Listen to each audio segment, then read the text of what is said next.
morning student. I Professor Jasmine Faraz again welcome you on my channel. मैं उम्मीद करती हूँ कि पहले के 3 लेक्चर जो हमने सिंगल एंट्री पे बनाए हैं आपको पसंद आए हैं और समझ में आया है। आज हम देखेंगे लेक्चर नंबर 4 और प्रॉब्लम नंबर 8। ये आपके टेक्स्ट बुक में है, सॉल्व्ड 1 में से। Aditya gave his book on single entry system. Following details are given. Now single entry matlab there is a no debit and credit.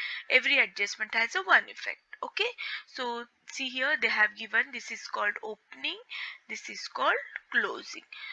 31st मार्च 2016 ये हमारा इस साल का ओपनिंग है एंड 31st मार्च 2017 हमारा क्लोजिंग है।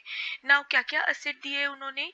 Cash at bank, stock in trade, debtors, furniture. So this is called opening asset. And here only they have given sundry creditors as a liability. So this is the opening liability. तो हमें पहले opening capital find out करना होता है। तो opening capital हम कैसे find out करते हैं? Opening asset minus opening liability. जो नए हैं पहले बार ये देख रहे वीडियो तो प्लीज इसके पहले की वीडियो आप देखिए और फिर ये लेक्चर नंबर 4 वीडियो देखिए, अदरवाइज आपको कुछ भी समझ में नहीं आएगा। ओके, सो ओपनिंग कैपिटल हमें मिला। अब क्लोजिंग कैपिटल कैसे फाइंड आउट करोगे? तो again we have to use formula closing asset minus closing liability. अब यहाँ पे देखो कितने असेट दिए हैं, this all are the asset, this is called closing asset. और यहाँ पे creditors as well as bills payable भी दिया है एंड इन्वेस्टमेंट भी दिया है, जो इन्वेस्टमेंट असेट है। तो इसे भी हम कहेंगे क्लोजिंग असेट और इसे हम कहेंगे क्लोजिंग लायबिलिटी। तो ध्यान से आपको पढ़ना है, आपको लगेगा इतने ही एसेट है और आप इतनी ही टोटल करोगे, बट नीचे भी उन्होंने दिया है इन्वेस्टमेंट। हालांकि बिल्स पेएबल ओपनिंग में कुछ नहीं था तो will take it as a blank. Investment भी स्टार्टिंग में नहीं थी, उन्होंने बाद में की होगी धीरे धीरे, और जैसे ईयर खत्म हुआ उनकी इन्वेस्टमेंट की अमाउंट हो गई 20,000। ओके, अब opening capital and closing capital कैसे फाइंड आउट करते हैं? तो of course by opening statement of affair and closing statement of affair. तो मैंने आपको पहले ही वीडियो लेक्चर में बताया ये आप अलग अलग भी ओपन कर सकते हो या कंबाइन भी ओपन कर सकते हो। तो पहला वाला जो प्रॉब्लम है उसमें मैंने अलग अलग ओपन करके बताया है, और उसके बाद के सेकेंड एंड थर्ड जो प्रॉब्लम है उसमें मैंने कंबाइन बताया। तो इससे हमारा वक्त सेव होता है। ओके, टाइम बचता है हमारा। Statement of profit and loss, of course ये भी हमें ड्रॉ करना है to find out the profit और लॉस। तो पहले क्वेश्चन को अच्छे से समझ लो कि क्वेश्चंस क्या दिया है उन्होंने, एडिशनल इंफॉर्मेशन दी है। So let's start. सबसे पहले अब हमें करना है स्टेटमेंट ऑफ अफेयर। तो देखो statement of affair as on हमने ये कंबाइन किया है, मतलब देखो ये ओपनिंग लायबिलिटी है, ये ओपनिंग असेट है। तो opening asset minus opening liability, whatever we get that is called closing capital. Okay, यहाँ चाहिए तो ब्रैकेट में पेंसिल से लिख सकते हो। then same, sorry, this is opening capital, extremely sorry, opening capital, क्योंकि opening asset minus opening liability. Now come to the closing. अब ये closing है तो same here, it's a closing asset, ये क्लोजिंग असेट है। देखो इन्वेस्टमेंट पहले नहीं थी तो पुट डैश, देखो यहाँ पे भी उन्होंने डैश ही किया है, बाद में उन्होंने परचेस की होगी, इन्वेस्ट किया होगा। So here will come amount. तो डोंट गेट कंफ्यूज, यहाँ पे क्यों नहीं लिखा, यहाँ पे क्यों लिखा, जो उन्होंने दिया है वही हमें लिखना है। सो this is a closing asset minus closing liability. तो देखो क्रेडिटर्स एंड बिल्स पेबल, पहले शुरुआत में बिल्स पेबल नहीं था, लेकिन जैसे ही साल खत्म होने आया उनके पास बिल्स पेबल आ गए 10,000। So this is a closing liability, तो will get closing capital. Okay, तो आपको पता चला ओपनिंग कैपिटल कैसे फाइंड आउट करते हैं और क्लोजिंग आप सेपरेटली भी ओपन कर सकते हो, जैसे मैंने पहले प्रॉब्लम में बताया। देखो यहाँ पे आप लिखो statement of affair as on, ये डेट लिखो, ओपनिंग करना है ना आपको तो ये डेट लिखो, ठीक है। तो ये ऐसे सेपरेटली ड्रॉ करो ओपनिंग के लिए, और एक एक अलग से ड्रॉ करो क्लोजिंग के लिए, स्टेटमेंट ऑफ अफेयर। और यहाँ पे कौन सी डेट लिखोगे? क्लोजिंग वाली डेट लिखोगे। ओके, सो आपकी मर्जी, आप ये कंबाइन करके लिख सकते हो या अलग अलग करके लिख सकते हो। आप मेरा वीडियो नंबर 2 देखो जिसमें मैंने आपको प्रैक्टिकल प्रॉब्लम में ये अलग अलग ओपन करके बताया है। Okay, now will come to the statement of profit and loss. अब इसमें हमें क्या लिखना है, तो मैंने जैसे कि आपको बताया था पहले कि ये फॉर्मूला पहले आप अच्छे से लिख लो। अब ये फॉर्मूला भी कैसे लर्न करना है, तो ये भी मैंने आपको सिखाया था कि क्लोजिंग कैपिटल में हमें कुछ चीजें ऐड करनी होती है और कुछ चीजें लेस करनी होती है। ओके, सो सी यहाँ पे 2 डी बताए थे मैंने, तो मैंने आपको ट्रिक दी थी। तो डी हमें क्या ऐड करना है, एक डी ड्राइंग का ऐड करना है और दूसरा डी क्या करना है, एडिशनल ड्राइंग का डी ऐड करना है। तो ऐड हमें ड्राइंग एंड एडिशनल ड्राइंग करना है। लेस क्या करना है, तो ऑफ कोर्स ड्राइंग का ऑपोजिट कौन होता है, कैपिटल। तो हमें लेस ओपनिंग कैपिटल करना है एंड एडिशनल कैपिटल करना है। ये करने के बाद हमें मिलेगा प्रॉफिट बिफोर एडजस्टमेंट। ठीक है, उसके बाद और कुछ चीजें हमें ऐड करनी होती है और कुछ चीजें हमें लेस करनी होती है। तो आप पहले प्रॉब्लम पढ़ लो और उस हिसाब से बीच में लाइन छोड़ दो। देखो अगर आपने नोटिस किया होगा प्रीवियस क्वेश्चन, तो इसमें ऐड में आइटम ज्यादा नहीं है लेकिन एक्सपेंसेस में है कुछ। ठीक है, तो यहाँ पे उस हिसाब से आप लाइन छोड़ दो। अब यहाँ पे ऐड क्या करना है, अगर इनकम हुआ होगा तो इनकम करना है, कुछ प्रॉफिट हुआ होगा तो प्रॉफिट ऐड करना है। लेस क्या करना है, of course expenses and losses, because single entry is maintain by the uneducated person or small traders or who don't have a commerce background, who don't know the debit and credit concept.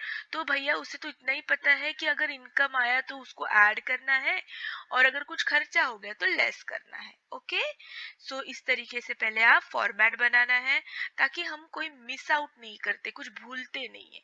तो चलो अब fill in the blanks करते हैं, हमारे पास क्या क्या information है। सो ये स्टेटमेंट ऑफ अफेयर अभी हमने फाइंड आउट किया है। This is opening capital, this is a closing capital. तो चलो ओपनिंग एंड क्लोजिंग की अमाउंट पुट करते हैं। पहले क्लोजिंग कैपिटल दिया है तो पहले क्लोजिंग कैपिटल की अमाउंट पुट करो 86,100।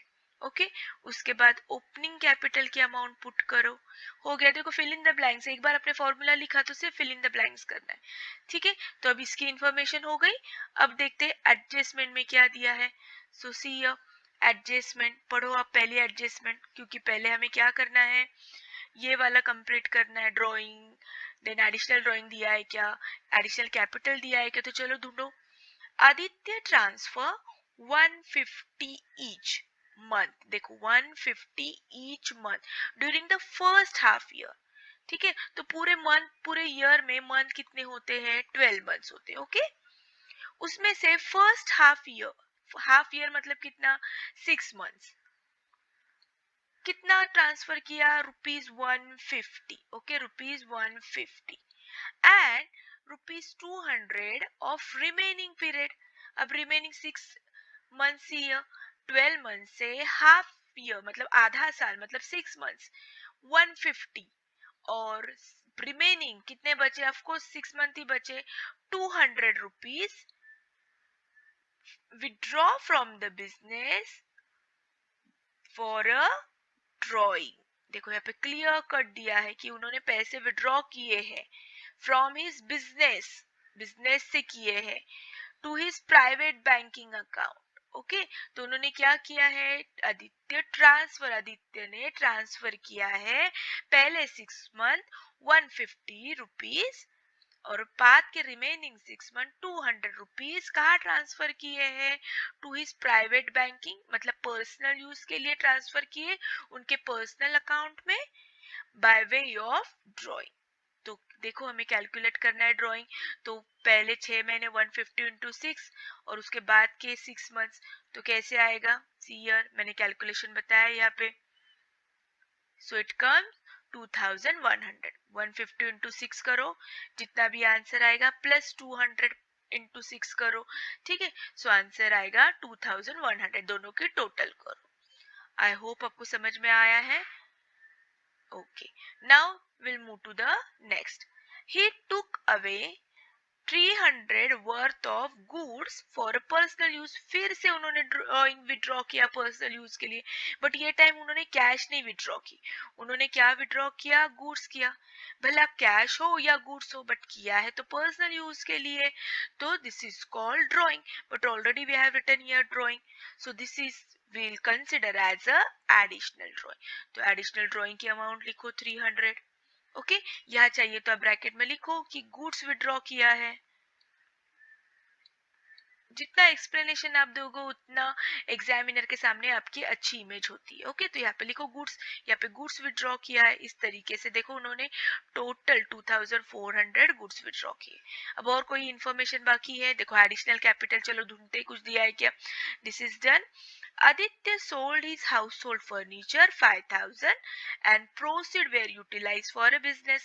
See, अब यहाँ पे आदित्य ने क्या किया, उसका हाउस होल्ड मतलब जो घर में फर्नीचर था वो सोल्ड किया और वो किधर यूटिलाइज किया, for a business. So this is called capital, additional capital, because already opening capital है, क्लोजिंग कैपिटल है, तो एक ही कैपिटल बचता है, एडिशनल कैपिटल. तो यहाँ पे कोई भी रीजन दे सकते हैं. He sold his machinery, personal property, he sold his personal car and invested into the business. Whenever they gives कि उन्होंने इन्वेस्ट किया है, यूटिलाइज किया है for a business purpose, so that is considered as a capital. So will put additional capital. So it's become C.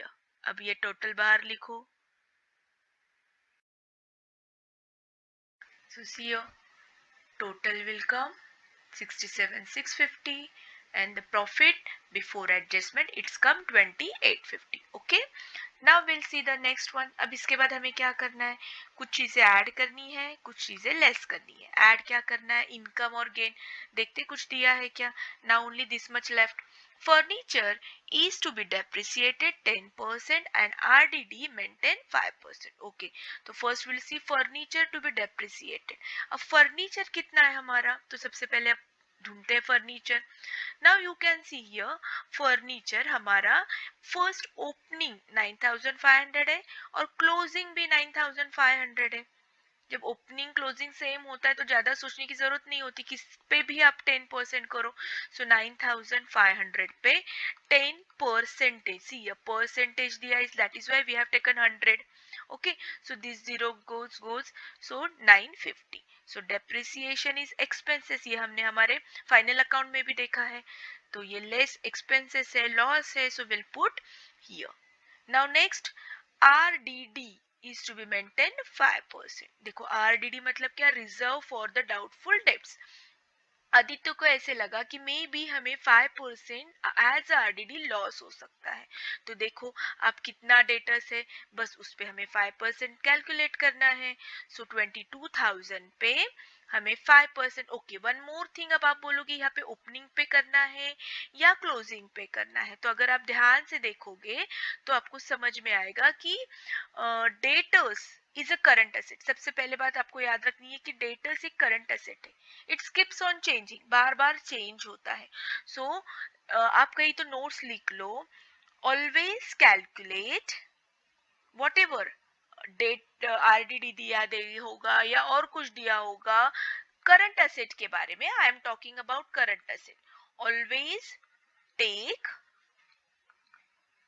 Closing balance. Okay, always take closing balance. अगर current asset के बारे में कुछ calculate करने दिया होगा आपको, जैसे कि यहाँ पे RDD बोला है. ओके, कभी कभार स्टॉक के बारे में भी बोलते हैं. सो स्टॉक भी करंट एसेट है, डेटर्स भी करंट एसेट है. ठीक है, तो जब करंट एसेट के बारे में कुछ कैलकुलेशन बोलते हैं तो ऑलवेज टेक क्लोजिंग बैलेंस. याद रहेगा.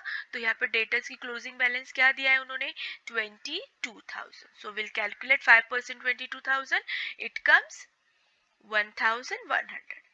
सो हो गए सब एडजस्टमेंट. अब क्लोज कर दो. सी देखो इस तरीके से हमारा हो गया. अब ये यहाँ पे तो कुछ नहीं है तो पुट डैश मार्क. अब ये दोनों को बाहर टोटल करो और ये टोटल करने के बाद हमें ये टोटल क्या करनी है, लेस करनी है. सो लेस करो, then what we will get 18,800. इसको हम लोग क्या कहते हैं, 18,800, that is net profit during the year. Okay, so see here, this is our final. I hope आपको समझ में आ गया है. अगर पसंद आया तो लाइक कीजिए, अपने फ्रेंड के साथ जरूर शेयर कीजिए. Thank you so much. Have a nice day. Bye bye.